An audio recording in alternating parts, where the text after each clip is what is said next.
Alexander, we have more Brexit news. I don't even know where to begin or how to even approach it. It's changing so quickly.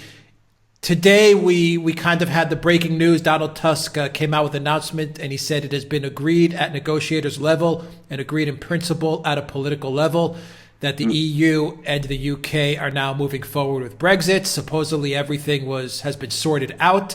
But now you are telling me before we did the show, you're telling me that the pendulum is now swung in the other direction and that Brexit now or Theresa May's Brexit plan with the EU now seems that it's off the table. So this morning it was on the table, now it's off the table. What is the update going to Friday now?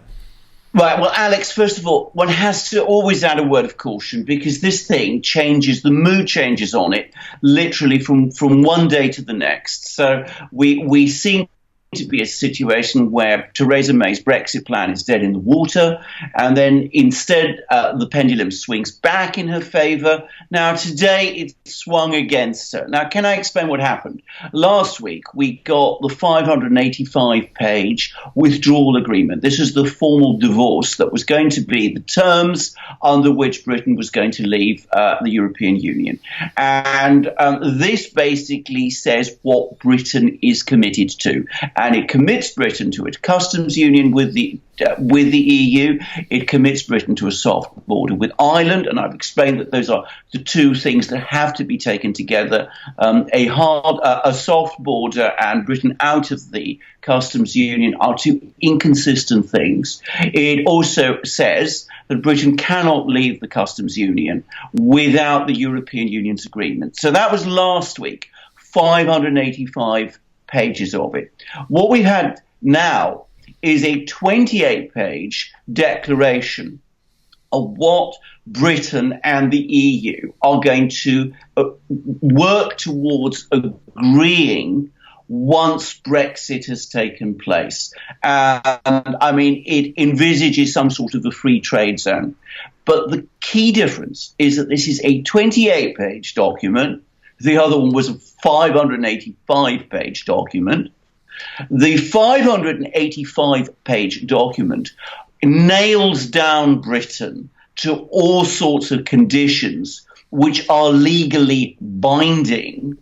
This 28-page document essentially binds the European Union to almost nothing at all. So Britain has made massive concessions to the European Union, as set out in the 585-page document. It's achieved absolutely nothing of any substance in return. What we have is a string of statements, declarations about what they might consider doing, but always with qualifications, even in those statements, that will not suit the British at all and come nowhere close to meeting what Theresa May's original objectives were of a proper Brexit from the European Union. And people in Britain are very, very angry about it. And again, there's talk that it will fail Parliament. Jeremy, in what effective speech in the House of Commons, said that this was a 28 pages of waffle, and I think he's right. I think that's how I would characterise it. Both the Remainers and the Leavers within the Labour Party seem to be united against it. The Scottish National Party is united against it because they say it doesn't take Scottish interests into account. And the latest reports that we are hearing is that this agreement has now persuaded, this draft agreement that we've got today, has persuaded around half the Conservative Parliamentary Party to commit themselves to voting against Theresa May's Brexit plan when it finally comes up for a vote in the House of Commons. Now, of course, if that happens, if so many Conservative MPs rebel against Theresa May, then in spite of all we've been saying over the last few days about how the attempted coup by the Brexiters in the Conservative Party against her appears to have failed, if half the parliamentary party rejects this thing, her position is untenable and she has to resign. Okay, so we started today, Thursday, with Theresa May and Donald Tusk of the EU saying that they have this 28-page agreement and everything is rosy, everything is great. Brexit is moving forward in accordance with Theresa May's plan. And all of a sudden, everything has just completely changed and everyone saw, I think you said it properly, 585 pages nails the UK, 28 pages lets the EU off the hook.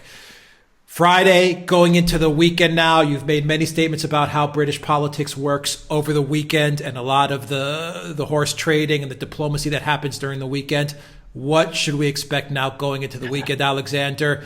And are we going to see another momentum shift? Is it possible? Well, of course, absolutely anything is possible. And of course, what we've seen over the last week is that the Brexiteers, the hardline Brexiteers, around Jacob Rees-Mogg and around Dominic Raab in the cabinet were a lot weaker than anybody had expected. We all thought they had far more support within the Parliamentary Conservative Party than it turns out that they did. But it seems once again that the momentum has shifted against Theresa May. As I said many times, Conservative MPs will be going back to their constituencies, taking soundings from their activists, and we will have to see what they come back with on Monday.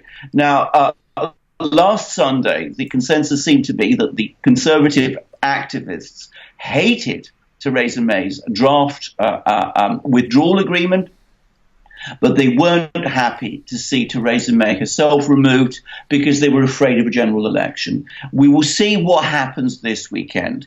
My prediction is this. I think that for the moment, a open coup to remove Theresa May is still unlikely.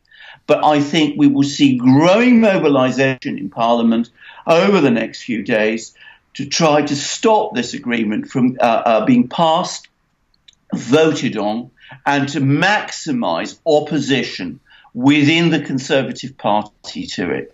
As I said, if half the Tory MPs, Conservative MPs, vote against it, it's finished, and Theresa May is finished with it. And I think that is what they're going to be doing. I think there are going to be other moves also, if this pressure grows, to try to find someone in the Conservative Party who has enough support to take over from Theresa May if she is forced to resign sometime in December, because that's one of the major weaknesses that the Brexiteers have had at the moment. They haven't had a single name going forward. So we're going to see lots of things happening, probably this weekend, definitely over the next few weeks. All right, before we end this quick take, Alexander, what is Corbyn and the Labour Party doing right now? How are they positioning themselves? Well, always there is this demand, especially for the Conservatives, to Jeremy Corbyn to clarify his position. Because, of course, what Jeremy Corbyn is doing is he always says as little as possible and is letting the Conservatives make the mistakes. I think if you drill down into Corbyn's heart to what he really wants, I think privately he probably wants a no-deal Brexit in March.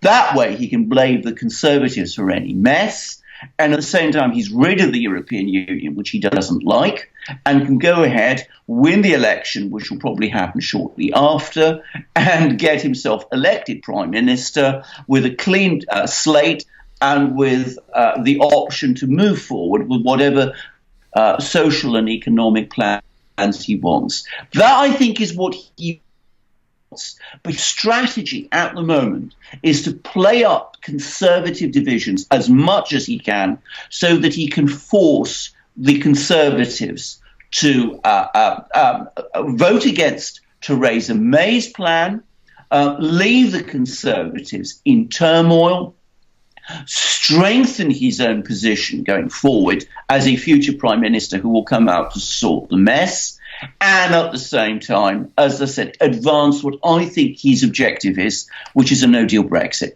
And I think anybody looking at the way he's playing this game at the moment would have to agree that he's doing it very well. I mean, again, today, he didn't actually offer any very positive plans going forward, but he was very effective, I think, in trashing what Theresa May is doing, exploiting the divisions of the Conservative Party and building up a parliamentary coalition in the House of Commons against a plan. Yeah, I guess he doesn't have to do much. I mean, they're doing, Theresa May's doing a fine job all on her own, demolishing this entire Brexit referendum deal. Exactly, and in the end, I think one has to remember something about Jeremy Corbyn. I mean, he is the leader of the opposition. He's not the prime minister at the moment, so in a sense, he doesn't really have to put up an alternative plan.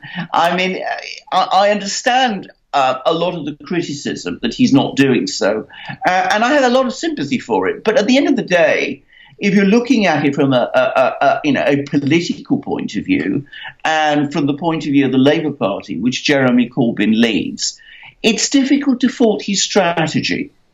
No, I think you said it perfectly. Being the opposition at times like this, I mean, he's in a sweet spot right now. Exactly. And we must never forget, it's Theresa May who's arranged it for him. Exactly. As I said, she's if we had a strong prime minister who clearly knew her own mind, had negotiated strongly and effectively with the European Union, and had come forward to the House of Commons with a proper deal, then I think he would have been in a much weaker position. But at the moment, he is making the most of his advantages. Yeah. Thank you, Alexander, for another quick take on Brexit. As always, we will be on top of this story as we have been. And to all our viewers watching, it's changing, Alexander, almost by the hour, it seems. So we're doing our best to get the news out to you guys. Yeah, exactly. So, very fluid story. Alexander Mercouris, editor-in-chief of the Duran. Thank you very much, guys. Buy a t-shirt, go to the Duran shop. It really helps out a lot. Also, in the description box, you'll find links to our PayPal and Patreon pages. Donate to the Duran. That also helps us out a lot. Alexander Mercouris, editor-in-chief of the Duran. Thank you very much.